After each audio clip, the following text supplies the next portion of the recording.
From the porch, from within my heap of flesh, I watch them gawk. The sun is my bright-eyed enemy, and people stare, then look away, as if ashamed, whether for me or for themselves, I am not sure. Eyes move, feign nonchalance, over trim lawns and boxy houses.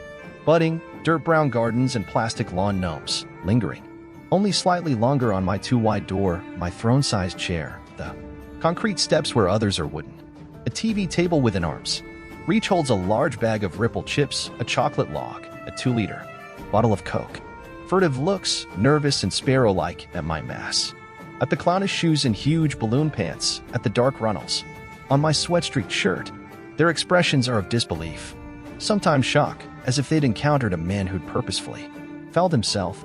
I pluck at the fabric, not because I am embarrassed, but because it is new, and the material sticks uncomfortably. She stares, too, from her stoop across the way, but always, unabashedly. I cannot meet her eyes. Instead, I affect indifference.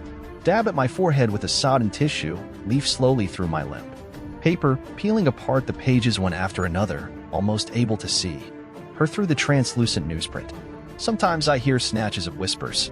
450, they guess. 500. Early evening strollers walk down one side of the street, then up the other. Perhaps they believe a consequence of my weight is that my hearing has become dulled. He is ill. It must be glandular. Notions to comfort themselves, thin ideas. She would never think that. Occasionally, men, walking singly or in pairs, try to strike up a conversation with her, but she will have none of them or their scrawny minds, their gaunt, unpalatable notions. She sits inviolate, on her stoop, revealing nothing, dispatching them with pointed indifference. Her house is set back, so that I am the only one who can see into her living room. Later, I watch from shadows as she disrobes before an uncurtained window, as she does every night, staring into my well of darkness. He will never return, I want to say to her, but I am sure she understands this already. Perhaps she is only waiting for someone to tell her, to nail it down in words. In the cool night, long after the last strollers have retreated to their homes, I heave myself out of my chair by grasping 2 bars, bolted to the brickwork specially for that purpose. Fixed about the house are more grab bars at various heights so that I might lift myself, unaided, from 2 oversized chairs, a steel-legged bed, a toilet, the size of a small bathtub, all on the first floor. On the second floor, dust gathers. My feet are sore as I walk, and undressing is a 30-minute penance. In summer months, fat men must move with care. Naked, I pull my obesity to the kitchen and open a tub of ice cream. Not because I want to, but because I must. They would never understand. To them, it is inconceivable this is. My wish, to be a thick-lipped enormity, fingers the size of sausages. But I do. I want to eat, eat, eat. For her, I want to eat until I am big enough to swallow her sadness and desire whole in one monstrous gulp. When Hamilton first heard the note, he thought he dreamed it, so pure and achingly clear it was, sparkling before him in the air like a cut diamond. It hung there unimaginably long, piercing the smoky gray half-light and smell of stale beer, burrowing relentlessly into his clouded brain until at last it found purchase, disturbing his addled and aimless thoughts. No longer a dream, another of his aborted fantasies, but suddenly real, very real. His slight alcoholic sway ceased. Abruptly, a momentary disturbance of his beery contemplation of a dark formica tabletop with its cigarette burns and legion of dark rings. The note caught him like a bright, razor-sharp hook, sank into his skull and began turning his head, slowly and cruelly, so that, before he knew what was happening, he found himself staring down the length of dark, narrow room, past the end of the bar, to where the band played. Hamilton blinked once, twice, then rubbed his eyes to clear away the trailing wisps of muzziness. The band, JJ's Jasmine, had been chalked on a blistered blackboard near the door, was sandwiched in a small area, not even a stage, really, just an empty space that needed filling, jammed between and around 2 pillars supporting enormous smoke-blackened beams that ran a foot or so above head height the entire length of the room. It seemed impossible that they might play. In such circumstances, the bass and clarinet, who still used clarinet? Hamilton wondered, on the outside of the pillars, all but invisible to the trumpet and guitar inside. Yet the players seemed as oblivious of their surroundings as the bar's other patrons, their music reflecting this indifference, listless and dull, a minimum of energy expended. Empty, mechanical playing. Hamilton listened. Had he heard that impossible note? He wasn't even sure he could have said which instrument had given it life. The clarinet? Perhaps? His memory had faded, leaving only a vague recollection of what it had stirred in him. He watched the band play, squinting through the gloom to make them out. But they were indistinguishable for enervated faces, glassy-eyed, tired, passionless. A dull throb in Hamilton's head distracted him. He lost interest in the band and began rubbing his temples, hoping to massage away his incipient hangover, forgetting the moment of excitement. What had roused him from his stupor, licking his dry lips instead, thinking of whether he might have enough change in his pocket for one more. He rubbed, the band played. Then the note came again, powerful this time, not from the clarinet. No, how could he have believed that? But from the trumpet, the unmistakable ring of a trumpet. Listen to me, it demanded. Wake up, Hamilton, listen.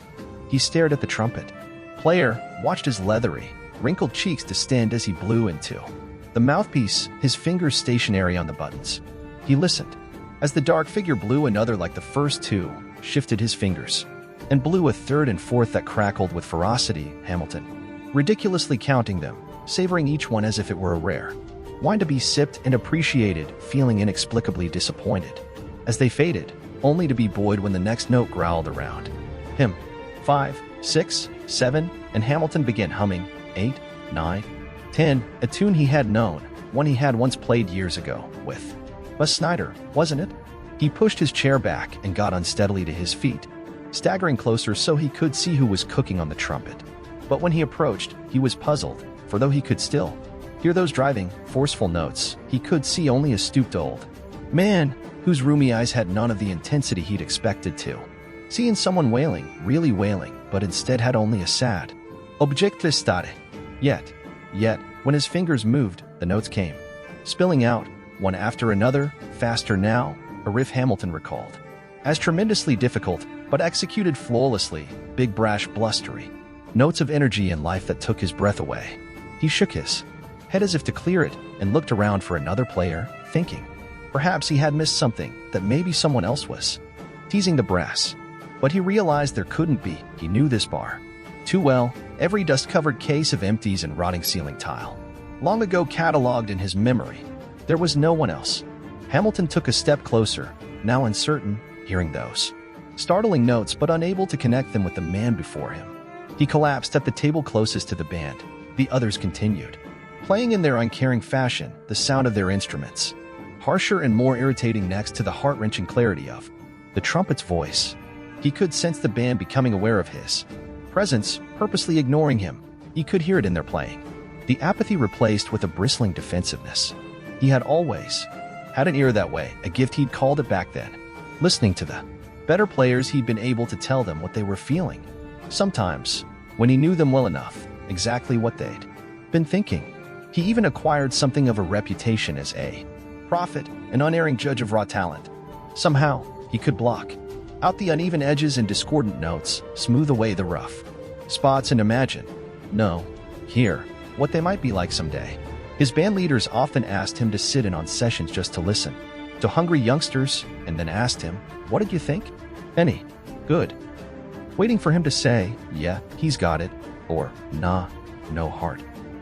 Sure that whatever Hamilton said would show itself to be true.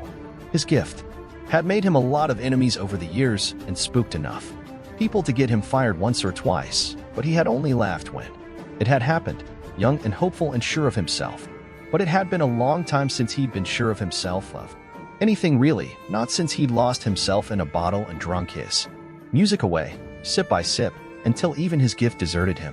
Those who had hung on his opinions now passing him on the street without so much as a look. Closing his eyes, he blocked the squawking of the others out, willed them away, concentrating solely on the man blowing wild, the man talking to him unlike anyone had for some time. He listened with an astonishment and joy he had not felt in years, losing himself in the music, nodding his head in time.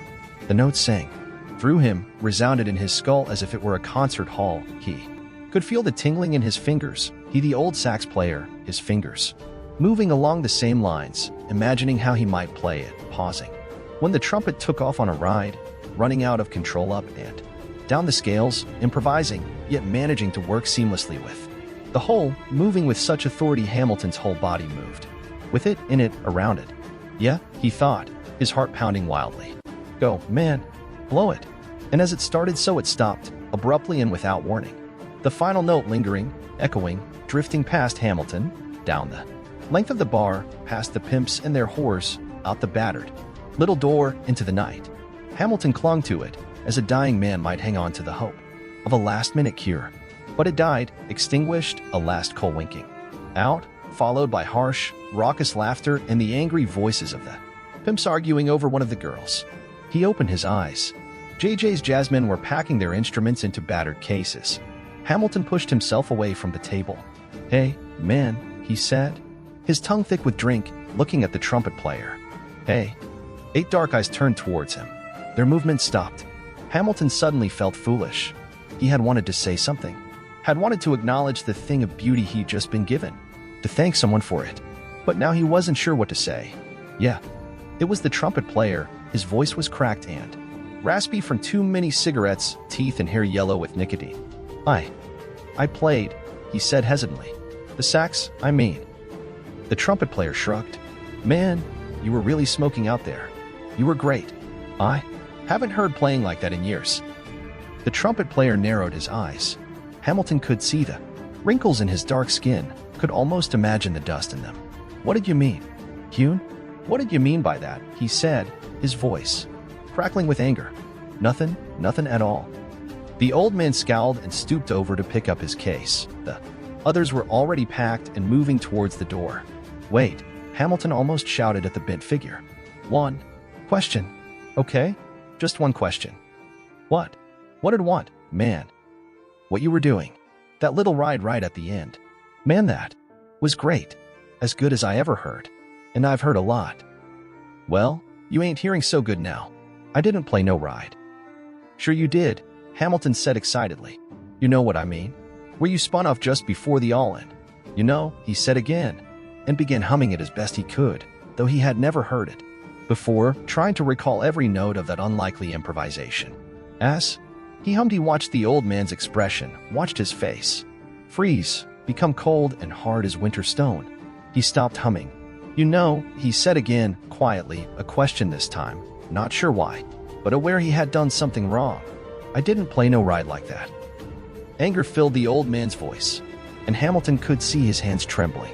I can't. I couldn't. Not. In years. I ain't played nothing like that in years. What do you mean? Making fun of me like that for? What do you mean? I didn't mean anything. I just heard. Who put you up to it? What son of a bitch asked you to do this? I just heard it, man. That's all. You didn't hear nothing. Nothing at all. You just like to make fun. Oh, well, man, that's all. But I did, just before. You ain't nothing but a lowlife, son of a bitch drunk. Why you? Gotta be dragging other folks down, too. Hune, what you gotta be? Doing the four? But I heard it, man, Hamilton insisted. I did. That was so sweet. You were great. Really great. The old man began backing away. Hamilton could hear him hiss through his teeth. What for, man? What for? Can't you leave me alone? What did I do to you? Just let me be. He shuffled quickly towards the door. Then he was gone, following his notes into the night. Waking in the dark, perspiration-soaked, heart hammering wildly, breathing raggedly. Uncertainly, as if your body had forgotten how, believing that had you not woken, your lungs might not have remembered.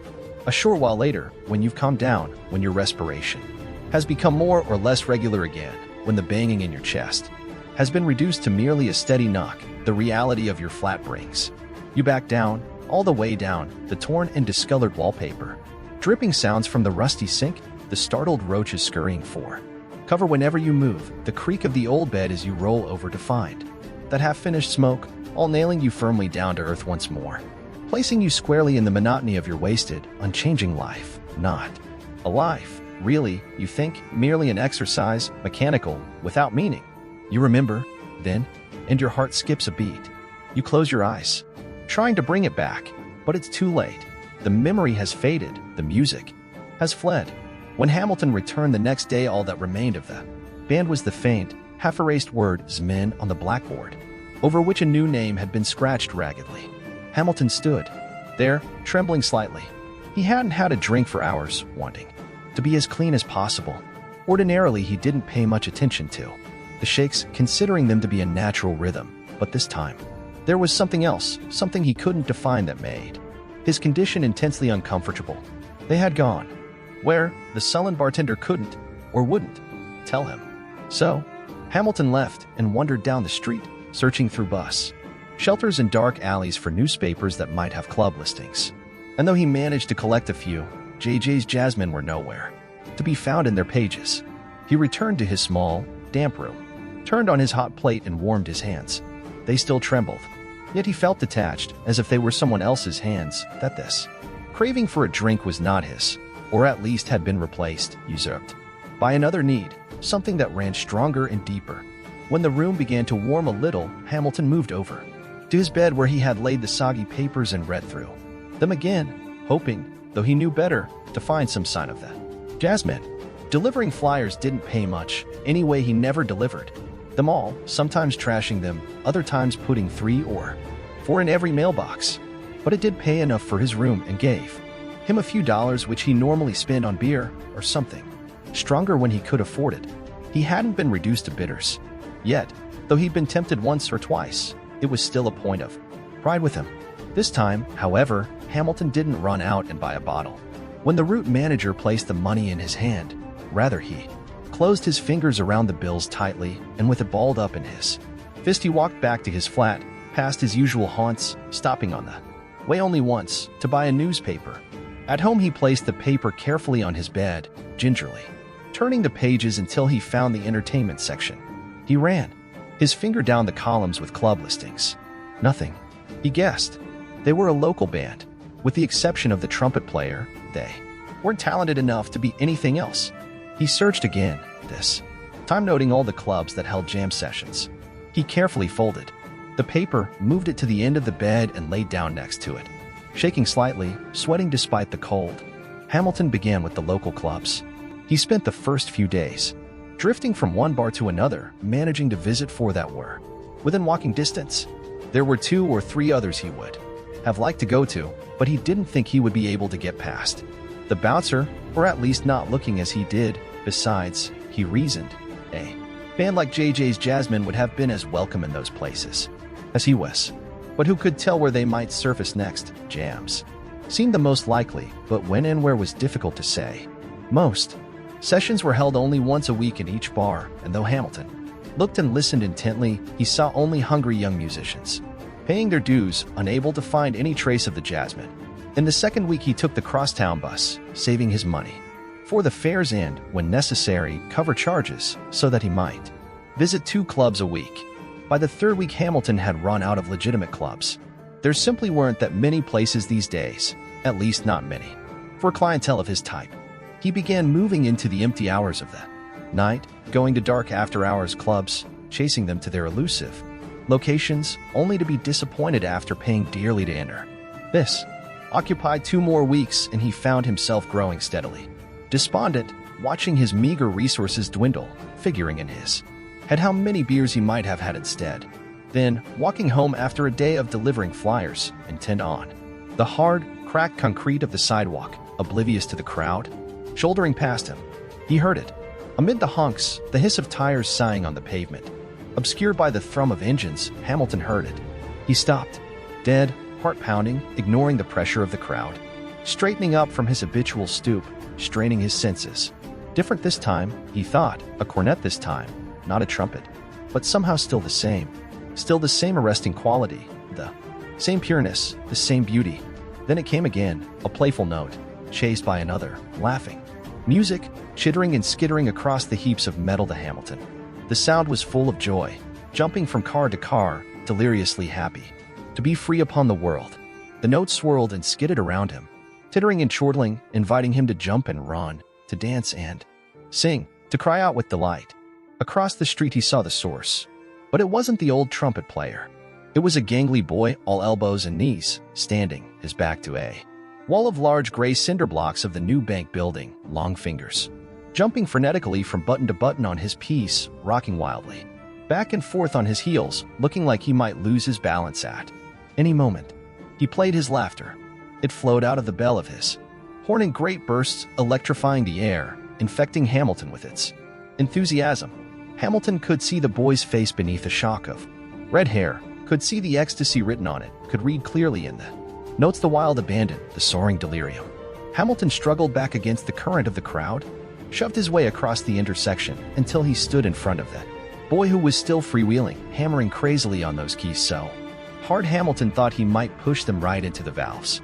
This lasted only a moment, because with a sudden nerve jangling rip, a short rapid glissando cutting off hard on the last note, the boy finished. Hamilton found himself staring into deep gray eyes that stared back, unabashedly, above a huge grin. The boy nodded at Hamilton, then squatted down to scoop up the change in a battered black fedora at his feet. "Not great," he said, jingling the coins in his hand and looking up. "Care to add any more?" He held out the hat teasingly. When Hamilton didn't respond, the boy said, "I didn't think so," and laughed merrily. Not at Hamilton, but as if it were some kind of private joke the two shared. "Maybe next time I'll sound better." Then he winked. "What?" Hamilton was nonplussed. "What do you mean?" The boy laughed again. "Hey, it's okay, man. Relax. I won't play anymore, honest." He smiled broadly. "You get what you pay for," he said, flipping the hat lightly onto his head, tucking his piece under his arm and moving towards the street. "No, wait," Hamilton said, plucking at his sleeve. "You don't understand. I don't want you to stop." He could hear the desperation creeping into his voice. "You're great, man. Incredible. Don't stop." A look of puzzlement settled on the boy's face. "No, not really." "You are," Hamilton insisted. "I could hear it. You could be picking your gigs. You could pick your bands. People would be begging you to let them play with you." The boy gently removed Hamilton's hand from his sleeve. "Nah," he said once more. "Not yet. Someday, maybe. I have this feeling, you know. You ever get those feelings? You do. Someday I may be as good as you think I am. But not now, not yet. I just graduated to street corners, and I'm not even very good at that. I mean, you were here. How much of a crowd was there? Hune? I just got barely enough to buy dinner. But someday, you wait and see." Then he walked towards the street. "No." Hamilton shouted after him, and the boy, hearing him, turned to wave goodbye as he stepped off the street corner. The car that hit him wasn't going that fast. The owner afterwards could find no dent where the bumper had broken the young musician's leg, and only the slightest indentation where he had slammed into the hood. Hamilton ran out into the street. The boy's leg was twisted beneath him. His expression was dazed, unfocused. Hamilton knelt down next to him, cradling his head. Beneath his left hand, the boy's temple felt soft and sticky. "Shit. Oh, shit," he said under his breath. Then, "You're going to be okay," trying hard not to shout. "Hang on, man. Just hang on." But the boy's head lolled indifferently from side to side, blood trickling down his jaw and dripping onto the cold pavement. Hamilton wanted to say something to comfort him, something that might put him back together, to straighten his crooked leg, fix his broken head. "God, that was great work, man," he whispered. "Unbelievable. I never heard better." The boy's head stopped moving. His eyes wandered for a second, then paused at Hamilton's face. Tried to focus. "Yeah, man. You're some player. I wish I could only play half as good." Big sea gray eyes, innocent, untried eyes, stared at Hamilton. "Shit, you could be playing anywhere, man. Anywhere in the world. You don't need no street corner. If I could blow like you, man, I sure as hell would be somewhere else." The boy's mouth opened slightly and a bloody bubble formed. Broke. His lips moved, but no sound came out. Yet Hamilton could read the eyes, knew the words those lips formed. "Me, too," they said. "I wish I could, too." When the ambulance finally arrived, Hamilton had been pushed to the back of the crowd by urgent hands. He stood there, no longer able to see the young man, rubbing his hands harder and harder on his frayed, bloody pants. Dark, thick glass you find on the bottom of a bottle. Comfortable, cool. It swung in its own way, played its own tunes. You could look at the world through it between swigs. It gave you a whole new attitude, and not a bad one either. Sure, it wasn't the real thing. Sure, it lasted only a little while. Then the darkness seeped back in to fill that hole in you, that empty place somewhere inside, not your stomach, which needed nothing but drink and an occasional bowl of soup, not your heart, which had withered years before anyway. No, it was somewhere in between those two, between body and soul. And though you don't want to think it, you know it's the music. It's in the way those notes seduce you, the way they make you remember what it is to be alive, to hope, the way they fill you up and make you whole. Something you'd forgotten years ago, or thought you had. Why won't it let you go? Empty. The rye bottle sat atop his useless radiator, and from where Hamilton lay he could see the distorted, neon glow of the sign on the Chinese restaurant across the street. He had spent his last few dollars to buy it, and now it was gone. Curiously, though, Hamilton felt none of the depression that usually followed the last swig. Instead, he lay on his bed staring abstractedly at the bottle, thinking how foolish he'd been, how completely out of his mind. He couldn't have heard what he thought he'd heard. No, no one else did. Did they? It must be the rum. Too much rum will do that to you. Yeah, he decided that must be it. I'll stick with rye from now on. For a time, Hamilton didn't move. His mind seemed to be working wonderfully fast. Everything seemed clear to him. He felt elated, as good as he could remember feeling in many years. But then the glow began to fade. He knew what would follow, so he decided, while there was still time, to see what he could do to sustain this state. There was a bar not too far from here where, 2 weeks before, he had gone looking for the jazzmen. They didn't know him there. He might be able to catch a few drinks. Anything seemed possible tonight. The bar was a step up from Hamilton's usual haunts, although the surroundings were much the same. Cheap plywood chairs with broken backs and splayed legs, round formica tables, hard to ever imagine new, dark, stained floorboards, sagging in places, cracked. In others, pillars with tattered posters on them, advertising bans of years past. The place was almost empty, and he bit back his disappointment, knowing the crowd was too thin, that he'd have to go elsewhere to find a free drink. He looked around and was about to leave when he heard laughter coming from the bar. Sitting on a stool was a fat, middle-aged man talking with the waiter, engaged in an animated discussion, his round arms and belly shaking as he spoke, his balding head bobbing up and down as he made another point. He looked no different than half the men in the bar, wearing black pants, with a plain belt and a white, short-sleeved shirt. He laughed again, a sound that seemed at odds with the place. A toothless, shriveled man looked up glumly at the disturbance, then turned his glare back on the far wall. Then the fat man glanced in Hamilton's direction and, catching his eye, smiled at him and nodded as if they were old friends. Hamilton found himself smiling back. He decided then to stay a bit. He was still feeling pretty good, and he took this greeting to be a sign. He found a table and flopped down in a chair, still watching the big man who was now sipping from a glass as the waiter made his rounds. "What'll ya have?" The question surprised Hamilton, who hadn't noticed the waiter creeping up. "Hey, buddy," he said again. "What's it going to be?" Nothing." The waiter glared at him for a long 5 seconds, but moved on, without saying anything more. Hamilton relaxed, slumping down comfortably in his seat. He looked back to the bar again, but couldn't see the fat man.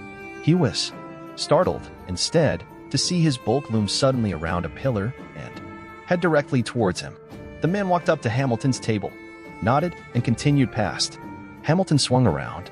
Behind him, he saw a small area of the floor had been cleared.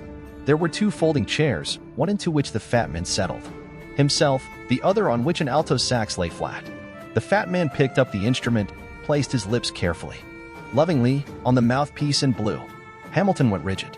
The first note cut him slowly, excruciatingly, an unhurried knife of pain. He felt his heart stop as the fat man played another note, and yet another, each of mourning, each a sigh, a mood perfectly embodied, thick raindrops, melancholy blues beating down on him, washing him in their misery. Hamilton couldn't say how long this went on. He lost all sense of time, absorbed as the fat man blew the blues out at him, the soulful lament of something lost that could have been, might have been, possible, if only, if only. Flattened notes wove around him, through him, into him, an anguished slow curl dragged by him, almost pulling him into its dark, empty despair. He could feel something stir restlessly within his breast, a longing he had recognized only distantly, or that he had buried years ago, buried so deep he had never thought he'd feel it again. Thank you. Startled, Hamilton opened his eyes. The music had stopped. He felt warm tears rolling down his cheeks. What? He was confused, dazed. The fat man smiled at him across the table. It's not often I've had that kind of effect. Not for years, anyway. His laughs tumbled out of him like rolling barrels. I guess it means you understand, Hune. Hamilton said nothing, only stared. Not many people do, you know, the fat man continued, sighing. For a moment looking more like his blues. There was a time. I can't play it now like I used to, but if I had the time, I think, anyway. Maybe. But hey, no use in talking about it now. He smiled, broadly. But you heard anyway, didn't you? Sure, it wasn't perfect, but I can see you could hear what it should have been. The fat man had an expectant look on his face, a half-smile. An invitation. Hamilton wanted to tell him how great he was, how wonderful his music had been, but instead he said, "What happened?" The fat man's expression fell. He said nothing for a moment, then looked down at his arm. Hamilton saw the needle tracks. Hamilton shook his head, angry. "No, you could have been great. The greatest. I can tell, you see. I got the gift." The words tumbled out, propelled by their weight. It's this thing, you know. I can hear what you might have been. Yeah, I know. And you do, too. He looked directly into the fat man's eyes and could see the constricted pupils, the drooping eyelids, the watery brightness of his high. Why? His voice began to rise. Why did you do it? You could have had everything. You still can?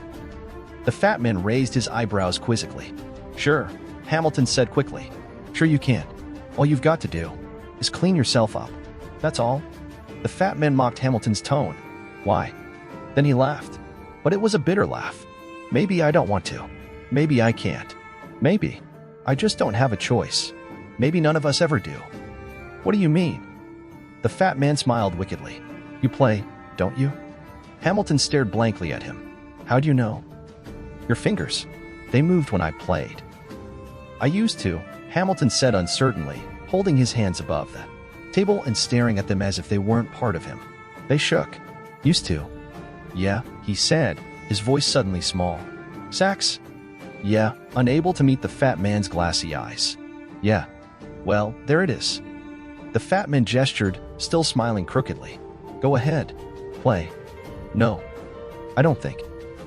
I mean, I haven't in years. His stomach churned and his heart beat wildly. For a moment he thought he was going to be ill. You got the gift, man. Use it. Find out if you're the one, if you're the golden boy. He laughed boisterously now. Man, it might be too late for me, but if what you say is true, all you gotta do is listen. Hamilton shook his head. His lips formed the word no, but he couldn't bring himself to say it. What if he got up now and played? Played like he'd heard the others play? Was it too late for him? Or might he still have a chance, had this gift been given to him for this moment, to let him know things could still change? He felt giddy. With a start he realized he had stood up and walked over to the sax. Now his hand rested calmly on the neck. Go on, man, go on, the fat man hissed. Go on or you'll never know. Hamilton reached down, lifted the sax till the mouthpiece moved back and forth slowly in front of his lips. He flexed his fingers, testing the movement of the keys. He felt frightened, but excited, too, not sure whether to be scared or exhilarated or both. Blow it, man, the fat man jeered at him, Hamilton hazily, aware of the mocking tone, but no longer caring.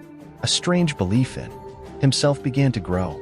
He knew what he'd hear, and had only been too frightened all along to seize what was his. Everything had been leading to this, he thought, an elaborate preparation for this moment. A trial, a penance he'd been forced to endure. He closed his lips around the mouthpiece and blew. He played a bar, and then another, falling into the music, forgetting to listen, so wrapped up in remembering what the notes should sound like. He heard it in his head, powerful and straining, vigorous and wild, sensing that he was the center, the room turning about him, as if he were the only thing fixed to the earth, while all else spun in a frenzied circle around him. He played on, 2 more bars, his fingers moving confidently now. blowing with the authority he had always felt but had never been able to manage, taking great rushes of air into his lungs to drive the sacks. Do you hear? The words were distant, almost inaudible. Can you hear it, man? What? Hamilton thought as he played furiously. Hear what? Can you? The fat man said again, this time his boom of voice, working insistently into Hamilton's spinning head. Hear? Hamilton thought. He listened to his sweet notes. Yet somewhere, he heard squawks and skirls, nerve-jangling transitions that jarred him, that assaulted his ears and made the hair on the back of his neck stand up. Distended, laboring notes, twisted, mangled creatures. He was puzzled, confused, and paused for a moment, dropping a note, and the irritating noises also stopped. Hamilton blew again, but now he was tentative. He could feel perspiration gather on his forehead with each bit sound. No, he thought, please, God, no. A lump formed in his throat, making it difficult to play, making him gasp for air. He felt something important was slipping away from him, that the hole in his middle was growing larger and larger, bigger than him, pushing beyond to completely fold around him, swallowing everything that was Hamilton, becoming so big it could never be filled. He felt himself lost, disappearing. The sack slipped from his hands and fell to the floor with a clatter. The bar was silent. Hamilton stood over the instrument, head hung, heart stopped, seeing only the dented thing, that golden sacks, a dying animal, lying on the floor, a golden pool at your feet, puddling around your worn shoes, head crowded with unfinished phrases from your almost compositions, tumbling. Disconnected moments of scattered script, still hearing those haunting notes. In your head, only in your head, knowing you can't hear them anymore, because there's something inside you that won't listen anymore. Not wanting to know, knowing instead only your fear, yes, and your failure. Hearing but not listening, voices in the background, whispering, softly, seductively. Incredible, one says, man, can that guy play? A second gasps. In awe, who is he? Another wants to know, and things like that, hushed.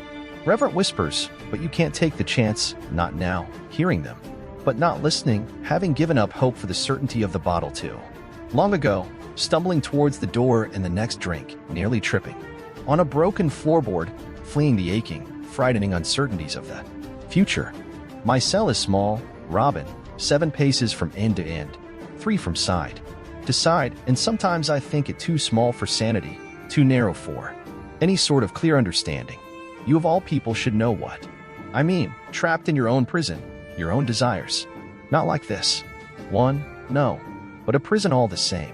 Sometimes I imagine us walking together, pacing off the minutes of our sentences in tandem, you with your small stride stretching to keep up with mine, 10 seconds for each circuit, front to back, your soft voice in my ear, patient, more patient than you ever were an hour. Time together, rhyming off the steps with me one by one.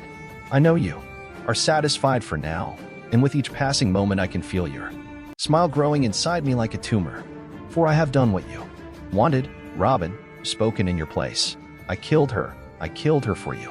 I hungered for you, Robin. I remember when you first came to St. James Town, small and ginger-skinned, angry dreadlocks spilling from beneath a loose knit beret of green and gold and black. Looking for kicks, you said, in mock high school seriousness, though you were older in your nakedness, meaning drugs and sex and colorful memories, you wandering among the rundown tenements and swirling garbage like a goofy 18-year-old kid, another of mixed disposable uptown friends, another clean face slumming for a thrill, stepping delicately around the dog turds in your scuffed docks and meticulously torn jeans. He introduced us, knowing I liked your type, but not for the reasons he ever believed. He thought I was tired of Janine, poor, worn-out Janine, greasy blonde hair always obscuring half her tired face, shivering and shaking most of the time when she wasn't high, wobbling down the shabby corridors of crack houses like a top about to fall over. No, I wasn't tired of her, nor she of me, but I knew she might dry up at any moment, and I didn't want to take that chance. But you were young with a whole life ahead of you. A clean-cut kid. I imagined comfortable, middle-class parents for you. A lace-filled room populated with stuffed animals, and your own pink princess phone, me wanting to revel in your freshness, your naive, soap-scrubbed smell, to use you, to taste you, to consume you whole. You said you wanted kicks. You were shy at first, as I expected, trembling as you slipped out of your clothes, though it was warm and humid, covering yourself with crossed arms, timorously, as if this were your first time. You were beautiful, untouched, a pristine sculpture, and I remember my heart, my blood, singing out, my desire rising. Gently, hesitantly, you placed your hands on me, and I let you roam, drinking in your pleasure, the edge of your excitement, as if all this were new to you, all this unexplored, you touching me first. Here, then there, cool fingers around my cock, happy to prolong your pleasure, to revel in my ache 1 minute more. I directed your hands, your mouth, your legs, and after a time I kissed you, long and deep, and slow, rolling you onto your side, then on top of you, lightly, lightly, one hand cupping your ass, the other guiding myself into you. For a moment you looked astonished, a sudden exhalation, eyes wide, shocked. Then you saw me again, lifted your legs and bent your knees, locking ankles behind my back, rocking your hips forward until our pelvis is ground bone on bone. I began to move in a slow rhythm, knowing you were almost ready for me, for both my hungers, slipping more deeply into you. Feeling the rush of your blood now, the rhythm of your heart, moving in and out of your lungs with your ragged breaths, touching the edges of your mind, spinning round your memories, ready at last for the final plunge. But I held myself. I stayed there, lingering at the boundary of your consciousness, mind jangling, catching at one of your thoughts. Startled to see this wasn't your first time, that the gentle fumbling was an act only for my pleasure. I hesitated then, surprised, and before I could begin stealing time from you, your body surged violently under mine, your mind flaring out like a lick of fire. You turning and twisting wildly beneath, a shock of energy desperate for pleasure, every nerve vibrating like a plucked string, shivering with a desire so strong I fell into your rush, your cadence humming with your faster pace, my other need forgotten, your eyes open and fixed on mine, your small heels beating my back with the rhythm of my strokes, your lips drawn to show the 2 white tips of teeth, back arched above the sheets, shuddering with the rush, 'cause you knew somehow I was experiencing it, too, searing across my arms, my chest, a shuddering warmth in my loins, pouring out in staggered waves of you. I came, I remember thinking in the shattered silence, dear God, I came, and then I collapsed on top of you. Oh, you said after a polite interval, you're heavy, pushing at my shoulder till you levered me over, spooning yourself into my side. Then you laughed, face flushed, sweat-slicked breast against my arm. Well, you said, that didn't take long. What? I said, numbed, uncertain, my body trembling restlessly. At this old sensation, confused, one hunger sated, the other still, clamoring in anger and frustration, wanting your moments, your breath, your time. How long? I wondered. How long since I last came? You were done, weren't you? You said, sliding your fingers lightly over the damp of my shrinking dick. I said nothing. You smiled sweetly, sat up, and gave my cock a peck. Don't worry. You whispered to it, pretending like you were keeping what you told it from me. There's always later, you said. Plenty of time. Did you know, I wondered then, did you know that I was going to steal a little piece of your life, adding it to mine? You'd have liked it, Robin, the best orgasm you'd ever had, all your synapses firing, rocketing you into a state you'd never be able to equal, one that would have left you rubber-legged and drained and bragging to your friends for months. A good exchange, a kick well worth a few weeks of your life. I watch you sleep later, a small, sharp breast rising and falling. In a steady rhythm, the trace of hip bone beneath skin, a shiny tuft of black hair, wrapped in the smell of you and me. Thinking about those moments I could have stolen from you, might yet steal from you. Just before midnight I grabbed my stash and slipped out. My hunger became too intense to bear. I didn't like doing it this way, so public and violent, stealing moments from an anonymous body in the street with an offer of drugs or money. But time was creeping up on me, and I knew it was somehow too late for you, had been too late. The moment I met you. Have I ever told you, Robin, it was that night, after my second feeding, in a dark, roach-infested room off Wellesley, I shivered. Frightened you might be gone when I returned, frightened you might be there. I have stolen lifetimes from men and women, a few weeks a day. Time. At the moment of orgasm, when the mind is an incoherent fiery ball, I dash in like a thief and slip out with a week, perhaps two, out to mine. But I never thought to ask myself what you were stealing from me. It wasn't long before you moved in. For me, it is an indistinct time of recollection, a swirl I remember. Only vaguely. Comings and goings. You showing up and dragging me. Out to a play or movie, something new, something experimental that momentarily excited you. A different restaurant, sharp new spices.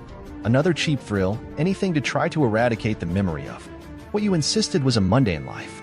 You stayed at my place some nights, left others, until you stopped going back to your parents' place altogether.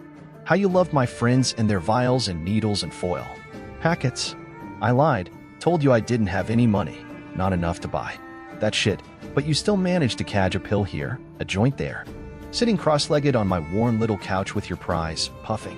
Seriously, face falling when the effect wasn't what you craved. You. Falling asleep to dream of what new kicks tomorrow might bring. And I'd carry you to bed, again and again. Robin, you needed me, I'd convinced myself, even though it was the other way around. Do you remember how our lovemaking became more intense? Growing progressively longer, draining and exhilarating at the same time, you always wanting to push it further and higher, happy in the pool of the exhaustion afterwards, but never for long. For me it was, as I had never imagined it could be, yet painful all the same. Only part of my completion, a death half felt, satisfaction and frustration, spun together. You see, that hunger only served to fuel my other, the one I could never tell you about, a longing deferred, desire to steal time from you, from your perfect future. My need was a burning stone lodged in my chest, so intense that after we uncoiled, always afterwards, my yearning would drive me to slip out and wander the streets, careful to make sure you did not follow, to swallow other less appetizing futures. I knew often you lay awake as I drifted out, feeling your eyes trailing me to the door. Where did you think I was going? To see other women? It was always an understanding we had, a convenient part of our relationship. After all, you saw other men, and you never asked. Maybe you thought it wasn't cool to speak of it. Or perhaps I reasoned you were fearful of losing me, your latest kick. Me, your latest kick. Did I ever tell you that you were mine? Once a week a bus comes from the local lockups.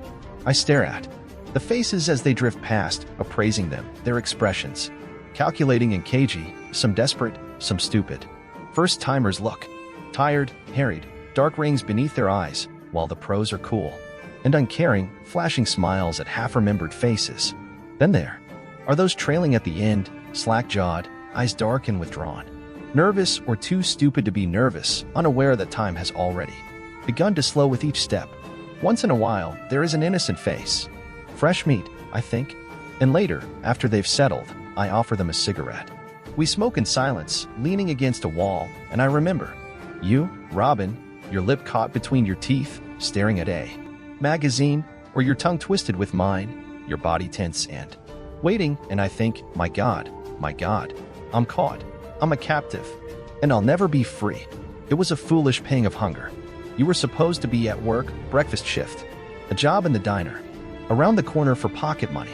Perhaps it was that moment of weakness for which you never forgave me, not the act itself, which I think you understood for what it was.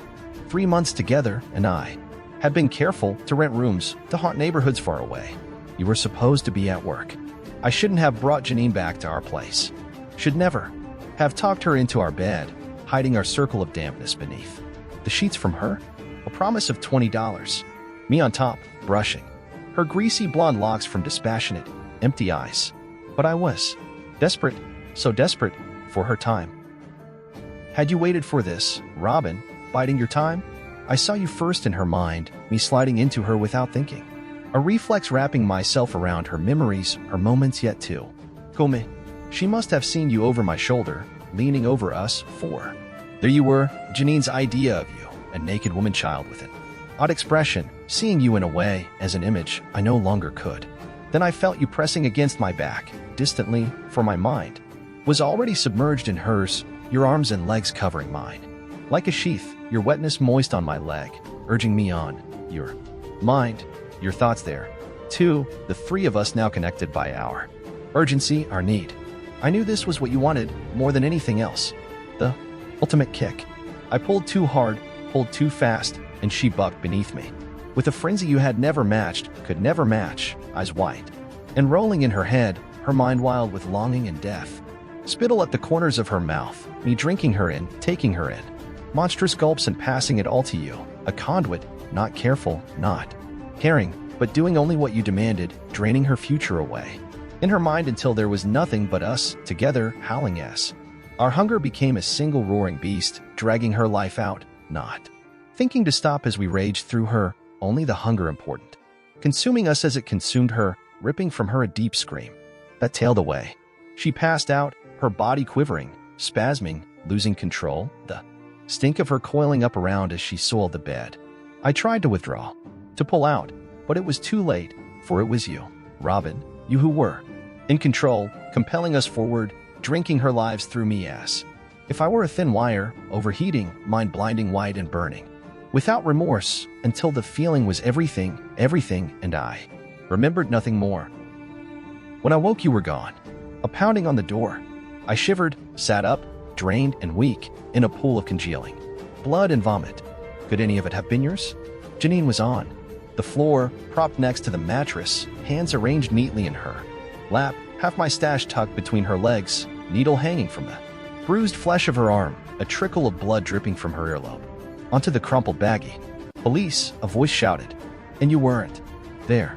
I pressed my thumb against Janine's neck, felt nothing. Dead. Sucked dry. A husk. What had you done, Robin? How many lives did you steal from us that day? Yet I don't grudge you any of it. Not a single minute. Here in the prison yard I watch men measuring out their lives. In small steps, grudging the moments stolen from them bit by bit. They are filled with bitter and unrepentant spirits that I swallow. Only reluctantly, sitting on the edge of the bleachers, watching with detached air the ebb and flow, the comings and goings, trying to imagine it through your eyes, seeing if I can feel the thrill for you.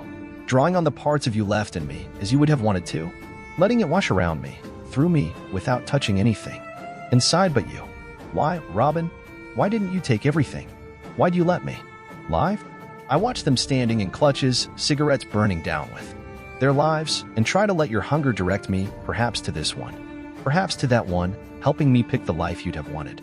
I have every right to hate you, but I don't. Life is too long for that, and I won't be here forever. I know now that I've only been marking time, stealing bits and pieces of other lives like a petty thief, waiting for you. But when I get out, will you be waiting for me, Robin? Will you? A good clean fall is what Adrian hoped for. One step out from the ledge, a quick plummet, and no fuss, no muss. At least none for him. Disconcerted, Adrian hangs above the crowd, stuck between earth and sky, his progress arrested 10 stories too soon. He cannot move, or even blink, only float before curious eyes like a half-formed thought. At first, he finds his suicide a source of profound embarrassment. Later he comes to regard it as simply another banal fact of his life. Adrian soon realizes that, no, he is not exactly suspended. Careful observation shows that he is indeed falling, objects at the top of his field. A vision have inched upwards and out of sight while new ones have slowly crept in at the bottom. Certainly he is falling, not quickly, perhaps, as little as a centimeter every hour, but falling all the same. Moreover, he notes that the tableau below grows slightly smaller with each passing day, the scope of his vision narrowing as he approaches his death. Adrian is neither comfortable nor uncomfortable. He simply is. He can, if he strains, make out the blurred contour of what he believes to be his right arm. Further away, somewhat more in focus, is the tip of his right foot, still covered with its frayed work sock. Many stories below lies the familiar corner of Market Street and East Avenue, the gathering crowd pressed against police cordons. It is as if he is looking through a circular plate of glass whose focal point is at the center and whose image becomes increasingly distorted towards the edges like a funhouse mirror. Physical sensation has vanished. He feels neither heartbeat nor breath, senses no breeze stirring on his skin even when he can see litter scudding energetically across the street below, has no bodily aches or pains, not even the familiar ones to which he's grown accustomed. As for the other aches, he knows these, too, will disappear in the course of time. Falling is not a particularly bad thing, he thinks in these early days. It gives one time to reflect. For instance, he hadn't found her especially beautiful. Her mother was First Nations and her father Asian, giving her skin a curious hue that he had never seen before. Her nose was too large for her face, her teeth crooked and slightly yellow. But it was the way she had cut her hair, Raggedly short, the stubble dyed an alarming red that had caught his eye with its improbability. "Take me home," she had whispered that first evening, unexpectedly, startling and exciting him at the same time. They had only known each other 3 hours, he reluctantly attending a client's dinner party, she a friend of a friend. For a span of days after his leap, he recalls events clearly. First, the commotion, the sidewalk and street crowded with onlookers, curiosity seekers, officials. To the side were parked several vehicles, a fire truck, an ambulance, 3 police cars, lights flashing, doors ajar, serious men leaning on the roofs of their vehicles and speaking quietly amongst themselves with an occasional nod in his direction. Not long after came the media. They arrived all at once, surging like angry insects, hauling cameras and recorders, dragging dishes and antennas, scrambling over one another, pushing and shoving, some even ludicrously shouting questions as if they thought Adrian might answer, though he can no more speak than he can stop his descent. What, he wonders often, can they find so compelling in one man's death? She was, he believes, somewhat vain, though this he can easily forgive her. She would stand for hours before the gilt-framed mirror in his bathroom, naked and beautiful against white tile, snipping meticulously at the tiny hairs that had become too long or those that seemed to have grown into too regular a pattern, as if she viewed any kind of uniformity with the same kind of embarrassment he felt in an ill-fitting suit. Afterwards, he would sweep the floor, filling the dustpan with those small, bright red strands of hair, sometimes rolling them between his thumb and forefinger before letting them drop into the garbage. All rescue attempts fail. Nets cannot hold him, both fiber and metal twine stretch, then tear, snapping violently back when the last strands finally part under his inescapable weight. Platforms are anchored with thick bolts to the side of his apartment building to cradle him, but these two splinter and tumble to the ground, taking with them part of that dirty yellow brickwork of the wall. And once, as if they had forgotten previous attempts, spiderwork scaffolding is erected till its rough boards almost touch his buttocks, but this, too, he pushes through, his creeping momentum bending and twisting the thin metal tubes, supporting the platform until the whole structure suddenly explodes outwards and showers the terrified crowd, injuring several. He feels a stab of anger at their stupidity and wonders why no one has thought to ask him if he wants to be saved, why no one has even tried to question him about his wishes. But the anger passes, and what follows is an overwhelming guilt at the suffering others endure at his expense. Adrian's apartment is nearly bare. Over the years, he has reduced those objects surrounding him until he has only the essentials he needs for a day-to-day existence. His living room is Spartan, holding a few necessary furnishings, a drafting table he purchased at an art supplies store and on which his computer sits, an office swivel chair he discovered at a yard sale, his mother's small worn leather couch and battered end table, a large screen TV with remote control. His bedroom contains a bed, a dresser, and a small night table, with an old lamp he has kept from his childhood. The fridge and cupboards in his kitchen are nearly bare. There are no pictures or decorations of any sort on the walls, with the exception of an old photograph of his father, a thin, somber-looking man wearing a dark suit that sits in a wooden frame atop his fridge. There are periods Adrian cannot remember clearly, and he believes during these times his mind sleeps, as it did in that other life, for the various states accompanying sleep remain. One difference, however, is that he remembers wisps of dreams, half-formed visions, although until now he has retained almost none since childhood.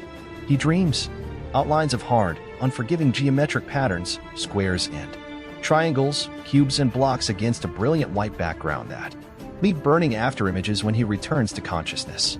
For some reason this makes him sad. "Adrian, we understand," reads one sign. "Hang in there," Adrian says. Another. "Don't do it," implores a third absurdly, as if he had not already made his decision. He reads these signs with detachment, knowing that most who watch him do not share these sentiments. He senses their distaste for the melodramatic, can imagine their resentment of what they see as his huge conceit. But this is not all. He also believes he can see the longing in their eyes, watching hungrily and imagining their own varied ends, feeling frustration at this upsetting of the proper order of things. Sometimes he believes it is they who hold him here, that it is their appetite that denies him his peace. In his death they see all the small deaths they die each day, a metaphor, he thinks, for their own gradual disintegrations. But he discards this notion as too obvious.